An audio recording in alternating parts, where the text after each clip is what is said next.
வாருங்கள் சுவாமி. பிரயாணம் எப்படி இருந்தது? நன்றாக இருந்தது. இதைப்படி. பாவம் வண்டிக்காரன் மழையில் நனைந்து விட்டான். அவனுக்கு மாற்றுத் துணி ஏதாவது எடுத்துக்கொண்டு வா. சரி சுவாமி.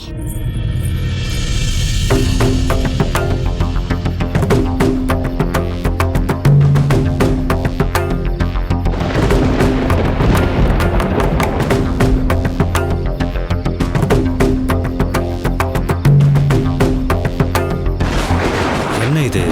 வண்டிக்காரனை காணவில்லையே.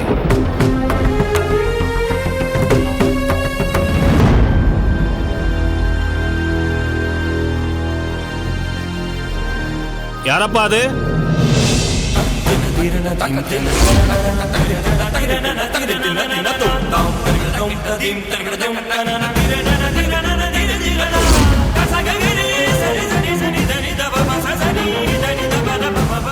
திருக்கச்சி நம்பிகளே, தாங்களா?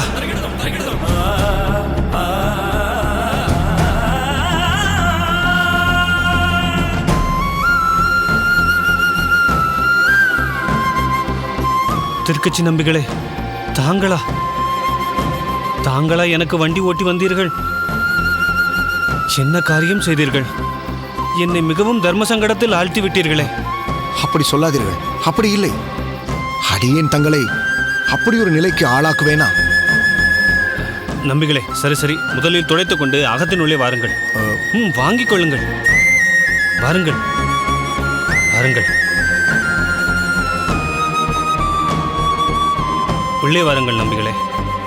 மேகவல்லி, சுவாமி. வெந்நீர் கொண்டு வா. ஆகட்டும் சுவாமி. உட்காருங்கள்.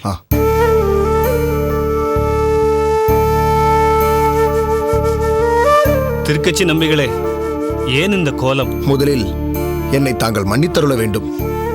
ஆச்சாரியர் யமுனாச்சாரியாரின் அருளை நித்தியப்படி அருகிலிருந்து அனுபவிக்கும் தங்களிடம் அடியேன் மறைத்துக்கொண்டு சேவை புரிந்தமைக்கு தாங்கள் என்னை மன்னித்தருள வேண்டும். ஏன் இப்படி பெரிய வார்த்தைகள் எல்லாம் பேசுகிறீர்கள்? சுவாமி, வெந்நீர். முதலில் இந்த சூடான நீரை பருகுங்கள். மழையில் முழுவதுமாக நனைந்து விட்டீர்கள். மேகவல்லி, நான் உன்னிடம் அடிக்கடி சொல்லுவேனே, திருக்கச்சி நம்பிகள் என்று. அவர் இவர்தான். நமஸ்காரம். நமஸ்காரம். இவர் உங்களை பற்றி நிறைய சொல்லியிருக்கிறார். முதலில் நீரை அருந்துங்கள்.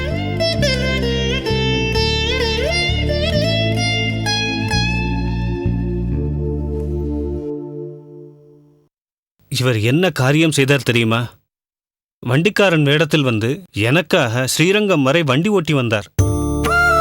என்ன சுவாமிகளே, உங்களுக்கு என்ன வேண்டுதலா? என் அகத்தக்காரருக்கு வண்டி ஓட்ட வேண்டும் என்று? நீங்கள் இருவரும் உரையாடி கொண்டிருங்கள். நான் சீக்கிரம் தளிகை செய்து எடுத்து வருகிறேன். முதலில் அதை செய். பாவம் திருக்கச்சி நம்பிகள் எவ்வளவு தூரம் வண்டி ஓட்டி வந்திருக்கிறார். அவருக்கு பசிக்கப் போகிறது. இப்படி கொடுங்கள். மேகவல்லி, இந்தா. சொல்லுங்கள் நம்பிகளே, வண்டிக்காரன் வேடத்தில் வந்ததற்கு என்ன காரணமோ? தங்களுக்கு சேவை செய்ய வேண்டுமே என்ற ஒரே காரணத்தை தவிர வேறு என்ன காரணம் இருக்க முடியும்? தாங்கள் யார்? நம் ஆச்சாரியர் யமுனாச்சாரியரின் நம்பிக்கைக்கு உகந்த சிஷ்யர். சதா பகவத் விஷயங்களில் ஈடுபட்டு அந்த பெருமாளுக்கு பிரியமான அனுஷ்டானங்களில் ஊக்கமுடன் ஈடுபடும் உயர்ந்ததோர் ஸ்ரீ வைஷ்ணவர், மகாபாகவதர். தங்களுக்கு சேவை செய்ய ஆசைப்பட்டு நான் இங்கு வந்தேன். பெருமாளின் அனுகிரகத்தாலும் நம் ஆச்சாரியரின் கருணையாலும் தங்களின் பாதம் பிடித்து வண்டியில் ஏற்றிவிடும் பாக்கியம் பெற்றேன். தாங்கள் என்னை மிகவும் உயர்ந்த இடத்தில் வைத்து பார்க்கிறீர்கள் திருக்கச்சி நம்பிகளே. நம் ஆச்சாரியரின் சிஷ்யர்களில் தங்களுக்கு ஒரு தனித்துவம் உண்டு. அடியேனை ஆச்சாரியருக்கு நித்தியப்படி கைங்கரியம் செய்கிறவன் என்று சொன்னீர்கள். ஆனால் தாங்களோ நித்தியப்படி அந்த தேவாதி ராஜனுக்கு, வரதராஜனுக்கு ஆலவட்ட கைங்கரியமும் புஷ்ப கைங்கரியமும் செய்து வருபவர். இவற்றிற்கு மகுடமாக தினந்தோறும் அந்த எம்பெருமான் வரதராஜரிடமிருந்து பல உத்தரவுகளை ஏற்கும் சிரேஷ்டர் என்பது எவ்வளவு பெரிய பேரு! உமது பாதம் இங்கு பட்டதில் அடியேனின் அகமும் பேறு பெற்றது. எம்பெருமானின் கருணை அப்படி. இந்த கடையேனையும் காத்து ரட்சிக்கும் கருணாமூர்த்தி அவர். வேறொன்றும் சொல்வதற்கில்லை. திருக்கச்சி நம்பிகளே, பல்லுயிரையும் விரும்பும் உத்தமர் தாங்கள். அதனால்தான் பெருமாளால் பெரிதும் விரும்பப்படுகிறீர்கள். அந்த பசுமாட்டிற்கு போர்வை போத்தினீரே, எப்படிப்பட்ட வாத்சல்யம் அது! சுவாமி, நித்தியப்படிக்கு தன் உதிரத்தை பாலமுதமாக தங்களுக்கு கொடுத்து உதவும் கோமாதா அது. அந்த பசு மழையில் நனைந்து குளிரில் வாடினால் காய்ச்சல் ஏற்படும். அதன் பாலை பருகும் உமக்கும் உடல்நிலை சுகமில்லாமல் போவதற்கும் வாய்ப்பு இருக்கிறது. நீர் உடல் வாடினால் என் உள்ளம் வாடுமே.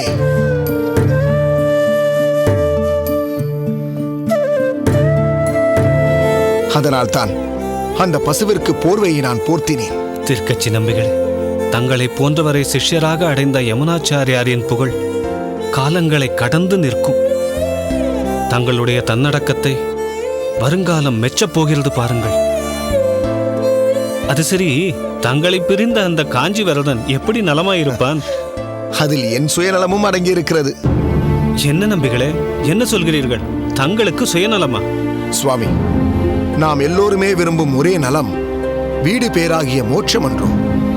அது அடியேனுக்கு எப்போது சித்திக்கும் என்று வரதனை வினவினேன். அந்த எம்பெருமான், உனக்கெப்படி நான் மோட்சத்தை அளிக்க முடியும்? பாகவத கைங்கரியம் நீ ஏதாவது செய்திருக்கிறாயா என்று கேட்டார். நித்தியப்படி பகவத் கைங்கரியம் செய்யும் தங்களையா அப்படி கேட்டார் அவர்? பகவத் கைங்கரியத்தில் அவருக்கு பிரீத்தி உகப்பு இல்லையா? பாகவத கைங்கரியம் செய்பவர்களால் தான் அதிகமாக உள்ளம் குளிர்கிறாராம். நான் வீசும் கவரியால் புறம் மட்டும்தான் குளிர்கிறதாம். இதுவரை நீ வீசியதற்கு நாம் உன்னோடு பேசினோம் என்கிறார். நீ பாகவத கைங்கரியம் ஏதேனும் செய்து வந்தால் உள்ளம் குளிர்ந்து அகமகிழ்ந்து வீடு பேற்றை அருளுவேன் என்கிறார். அடியேனின் மனதிற்கு உடனே நினைவிற்கு வந்தவர் தாங்கள்தான் சுவாமி. எனவே தகுந்த நேரம் வாய்த்ததால் உமக்கு சேவை செய்யும் பாக்கியத்தை அந்த வரதனே எனக்கு அளித்தார். மாயம் செய்யும் மாயக்கூத்தன் அவன். அடியேனை போய் தங்கள் மனதில் தோன்ற செய்திருக்கிறானே. தங்கள் பெருமை தாங்கள் அறியாதவர் சுவாமி. அதனால் தான் இப்படி பேசுகிறீர். தங்களுக்கு செய்த சேவையில் முழுமை அடையாத நிலையில் உம்மால் நான் அடையாளம் காணப்பட்டு விட்டேனே. இந்நிலையில் வரதன் திருவுள்ளம் என்னவோ அடியேன் அறியேன். திருக்கச்சி நம்பிகளே, வீண் கவலை வேண்டாம். அந்த வரதனிடம் சொல்லுங்கள், இந்த அடியவன் திருக்கோஷ்டியோர் நம்பி உமது சேவையில் பூரண திருப்தி அடைந்தான் என்று.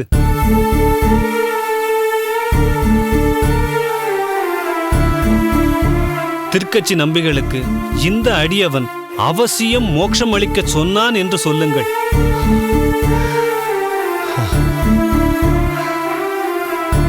பக்தவத்சலனாயிற்றே அவன். நிச்சயம் அப்பேற்றை உமக்கு அருள்வான்.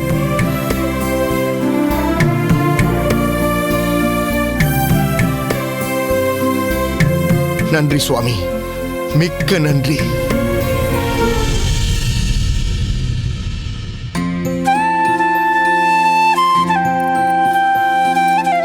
இந்தா வாயை திற. ஐயோ காரமா, நாக்கெல்லாம் எரியுது, எனக்கு வேணாம். என்னடி கமலை, இதுவா காரம்? பருப்பு சாதம் நெய் விட்டு பிசைந்திருக்கிறேன். இதில் எங்கடி காரம் வந்தது? காரம் தான் வேணும்னா நீ சாப்பிட்டு பாரு.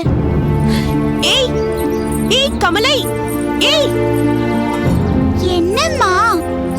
எங்கே ஏடி போகிறாய்? சாப்பிட்டு விட்டு போடி. எனக்கு வேண்டாம் அம்மா. பாடாய் படுத்துகிறாய் நீ என்னை. உனக்கு சாதம் ஊட்டுவதற்குள் எனக்கு உயிர் போய் உயிர் வருகிறது. சொல்வதை கேட்க மாட்டேன் என்கிறாய். என் கண்ணில்லையா, சமத்தில்லையா நீ? இன்னும் கொஞ்சம் நெய் விட்டு பிசைந்து கொண்டு வருகிறேன். சமத்தாய் சாப்பிட்டு விடுவாயாம். அம்மா, அக்கா பூமாதேவி எங்க போயிருக்கா? ஆமா, இது மிகவும் முக்கியம். சொல்லுமா. அவள் எங்கோ சிநேகிதிகளோடு விளையாட போயிருக்கிறாள். அக்காவோட சிநேகிதிங்க என் விளையாட்டுக்கு சேர்த்துக்கவே மாட்டேங்கிறாங்கம்மா. ஆமாம், நீ பொம்மை போல் குட்டியாய் இருந்தால் யார் உன்னை விளையாட்டுக்கு சேர்த்துக் கொள்வார்கள்? அதற்குத்தான் சொல்கிறேன், நன்றாக சாப்பிடு என்று. நன்றாக சாப்பிட்டால் தானே நீயும் அக்காவை போல பெரிய பெண்ணாக வளர முடியும். பிறகு பார், எல்லோரும் உன்னை நான் நீ என்று போட்டி போட்டுக்கொண்டு விளையாட்டில் சேர்த்துக் கொள்வார்கள். நிஜமாவா அம்மா? நிஜமாகத்தான் சொல்கிறேன். நான் உன்னிடம் பொய் சொல்வேனா? இந்த சாப்பிடு. வேண்டாம். சரி, நான் ஒரு கதை சொல்வேனாம். அதை கேட்டுக்கொண்டே நீ கிண்ணத்தில் இருக்கும் சாதம் மொத்தத்தையும் சாப்பிட்டு விடுவாயாம். கதை சொல்லுவியா? அப்படின்னா சாப்பிடுறேன். கதை சொல்லு, கதை சொல்லு. சொல்கிறேன், வா இப்படி வந்து உட்கார்.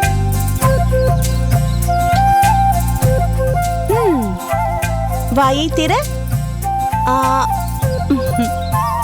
சமத்து குட்டி. இந்தா இன்னொரு வாய். கதை சொன்னாதான் சாப்பிடுவேன். சரி. ஒரு பெரிய காடு, அதில் ஒரு ஆறு, அதன் கரையில் ஒரு பெரிய மரம். வாயை திற. ஆ, ஆம். அந்த மரத்தில் ஒரு புறா உட்கார்ந்து கொண்டு அப்படியும் இப்படியும் பார்த்து கொண்டிருந்தது. எதுக்காகமா அப்படி பார்த்து கொண்டிருந்தது? நீ வாயை திற, அப்பொழுதுதான் நான் சொல்வேன்.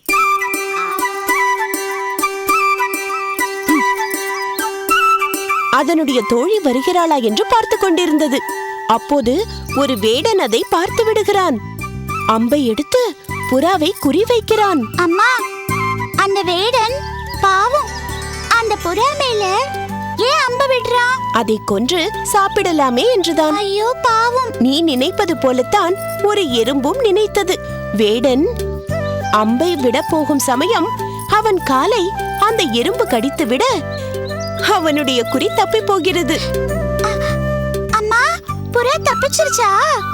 ஆமாம். நீ கதையை மட்டும் கேட்டுக்கொண்டிருக்கிறாய் பார்.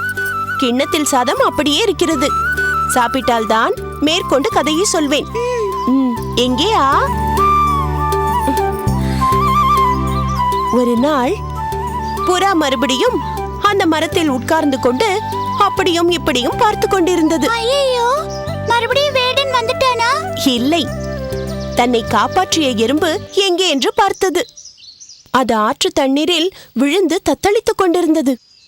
உடனே புறா அந்த மரத்திலிருந்து ஒரு இலையை தன் மூக்கால் பறித்து தண்ணீரில் போட்டது. அதில் ஏறி எறும்பும் பத்திரமாக கரை வந்து சேர்ந்தது.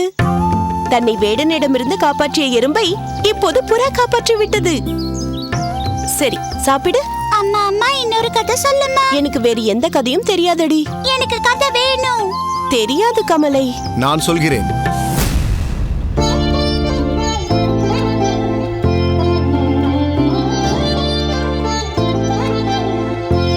ஹாய் திருக்கச்சி மாமா. வாருங்கள்,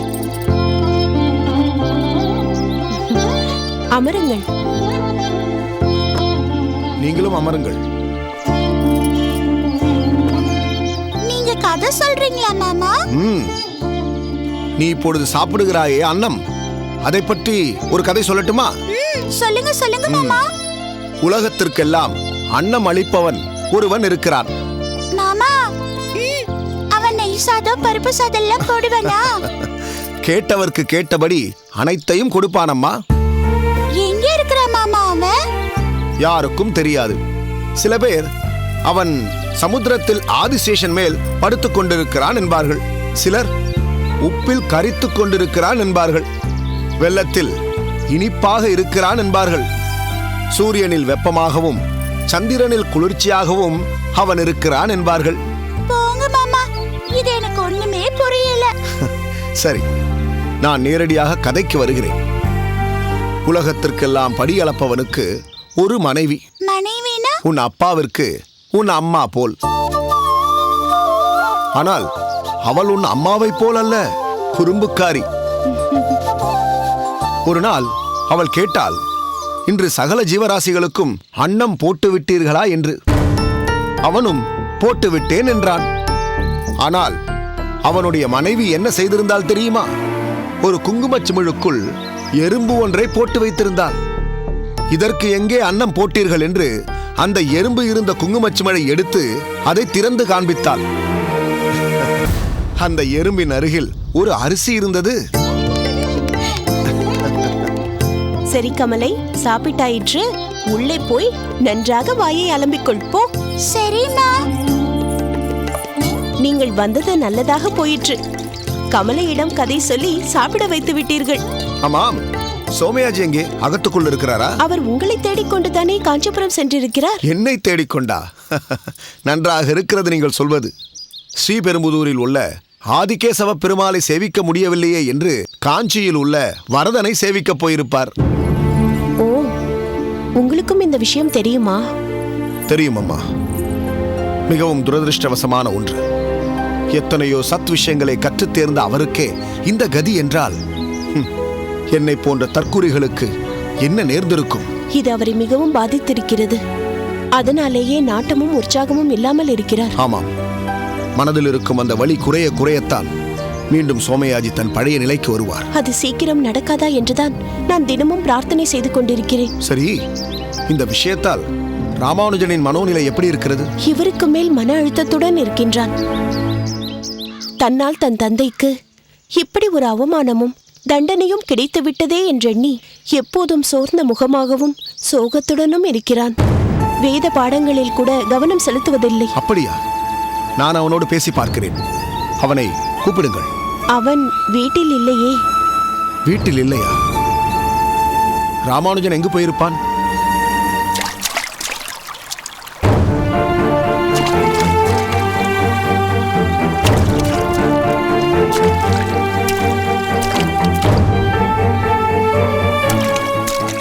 ராமானுஜா,